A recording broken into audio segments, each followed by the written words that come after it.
and welcome to Miranda Made. In this episode, we are making Simplicity 9877.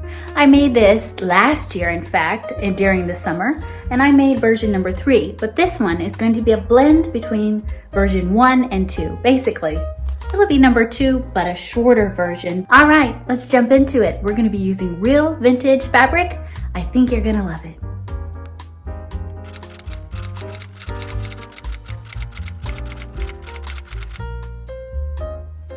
Today was a very overcast, rainy day, and often I find that those days make me the most creative. So I went to my sewing room. I've got all my supplies, mostly organized on this shelf, though obviously not perfectly. And I got out my sewing machine and I thought, okay, today's a great day to make this nightgown. But how can we work without having something to drink? So usually I go with tea or coffee. Today is a strawberry kind of tea with just room temperature water. And it was quite tasty. I finally had a chance to sit down and sew again. It takes a lot of mental preparation, so I really have to have the time to do it in order to sew well. It requires a lot of thought. Let's take a look at the pattern. So here is Simplicity 9877. Before I made view 3, and I love that. I wear it all the time.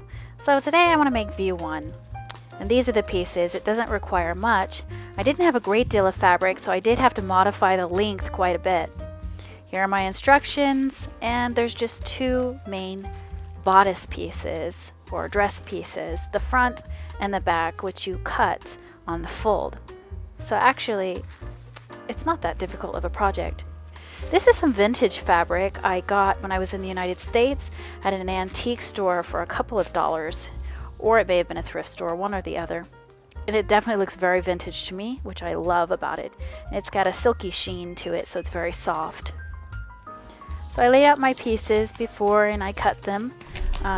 Here's our furry Coco friend. And let's just take a look at the instructions so we can see exactly what we're supposed to do, although I often deviate from the instructions and do it slightly different.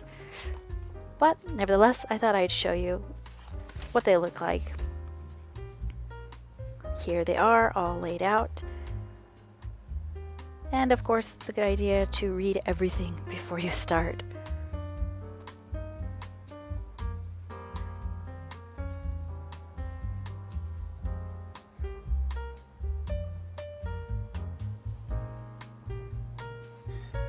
Alright, so let's go ahead and get started.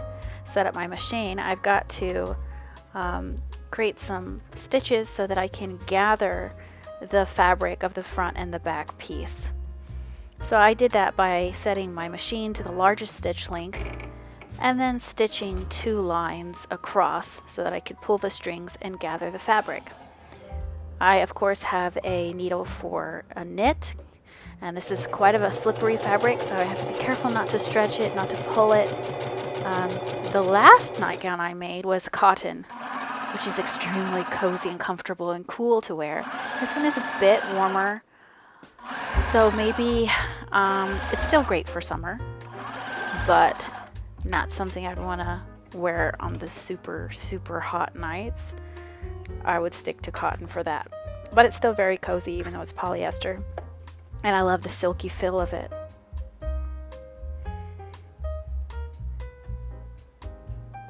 Alright, so going in for that second line of stitching. Some people do 3 lines. 3 lines are also good. In fact, probably 3 lines would have been better than 2. But I only did 2. My threads rarely break, so I'm not really worried about that. But I think the more lines that you add, the easier it is to gather and stitch over those gathers, so that is something to keep in mind if you do this project. And you just make those gathers between the notches that you cut on the fabric.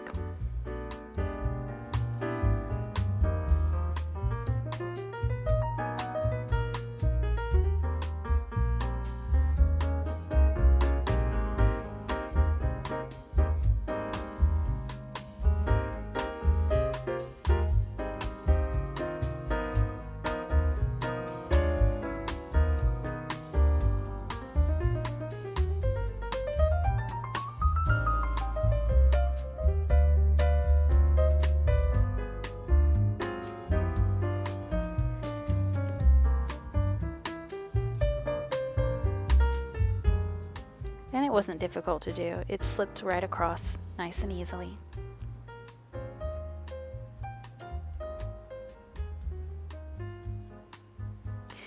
Now I'm going to go ahead and make the armholes.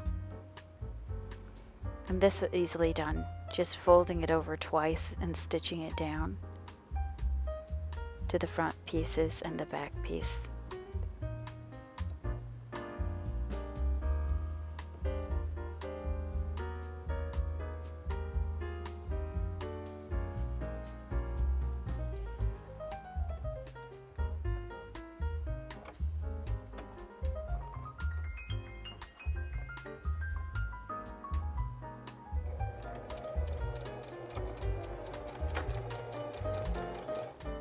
You could press it. I was very timid about pressing a lot for this project. I did press, but this fabric is kind of like polyester, and I'm always cautious about how much heat can I use. I really didn't want to mess up anything. I had 0 extra. So like for very small parts like the armholes, I actually didn't press. Alright, onto the yoke and facing.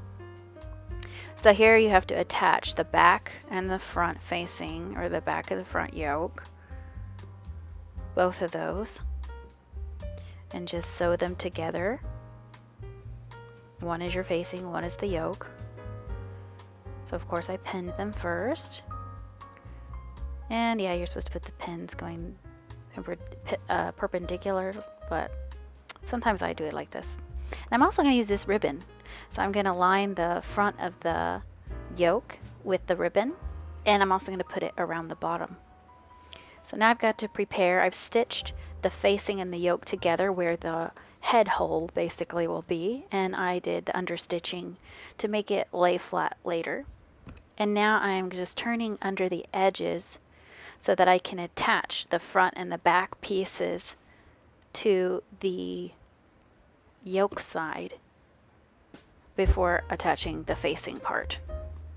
This was definitely the most challenging part because you want to line it up perfectly, you need to press it, but at the same time this isn't the most easy fabric to press. Cotton is way easier to use. Definitely this pattern could have been done in cotton as well, but it's still really cozy to wear because of the silky texture. And the facing, having a facing and the yoke together like that, just make it very nice and clean and very, very soft to wear. So I do love this pattern. I highly recommend it. And it wasn't that difficult to do. So of course I have to go around and press it so that I can pin the back facing. I put a little B, as you can see, for the back facing. I didn't want to get those mixed up. And that's washable ink.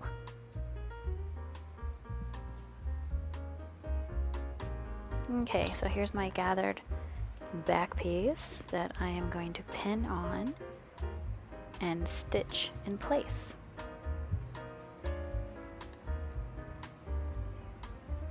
This was tricky because I didn't know, should I stitch it from the other side? Should I stitch it from this side? But you really want to get it lined up well. And so I ended up using my French curve to make sure that it's in the middle. I probably didn't measure it perfectly, but it turned out satisfactorily. I'm quite happy with how it turned out. There's always more to learn in sewing, and I feel like I get better with every project, but I still sometimes make rookie mistakes. And there's still so much that I don't know yet. But the joy of it, I think, is just learning as you go, doing and learning. If you wait till you know everything, well, that's no fun. Look at my little friend. He's so cute. He just took a nap right there while I was working. I ran out of thread on my bobbin, so I had to refill it. I'm using a polyester thread. And so I, of course, had to rethread my machine.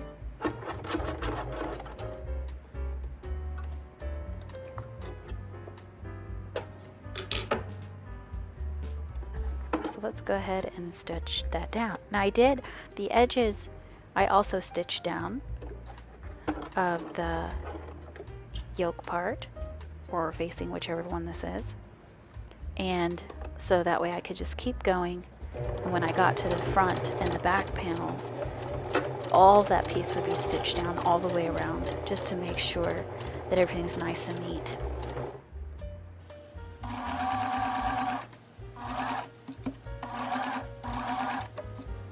So I'm going to do the back part, and then I've got to do the front part. And I'm adding the ribbon to the front part. So here's what it looks like. Actually, looks like I did the front first. Let me zoom in here. Yeah, you can see the very edge of the ribbon there. I probably should have zoomed in more for you.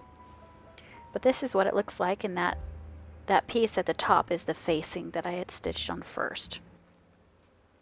All right, now I have pinned down the facing, pressed and pinned down, which took quite some time. And now I've got to stitch it together, and voila! The only things left to do that I did were add the ribbon to the bottom, of course hem the bottom, and then do a French seam on the sides. So that's going to be very soft, well finished, and cozy to wear because it's a nightgown. We all know if it's not soft, probably we're not going to wear it, at least not to sleep in. It turned out really well. I think it is my best work. Look how flat that top yoke slays. Oh, that was great. And it's super comfortable and loose fitting, which is perfect for a nightgown.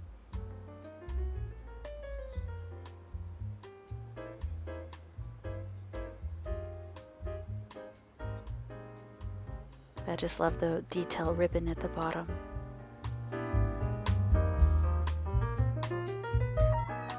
Go, go! Go, go!